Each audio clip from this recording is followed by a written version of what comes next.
ఎగిరేటి ఏనుగొచ్చి పలికేటి జింకలొచ్చి నడిచేటి చేపలొచ్చి అడవికి రమ్మనగా ఆ కోనల్లో కొమ్మల్లో ఉయ్యాలుగేసి ఆ కొమ్మల్లో పళ్ళన్నీ రుచి చూసి ఆ పళ్ళల్లో మైకంతో మోహం కమ్మేసి చలిగా గిలిగా తొలిగా త్వరగా అటుగా ఇటుగా మరి నువ్వే నాకు ముద్దిస్తావని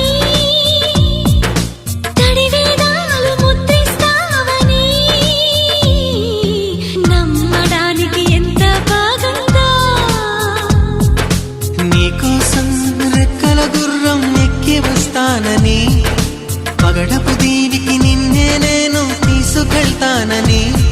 ఇక ఏనాటికి అక్కడే మనము ఉంటామని నమ్మడానికి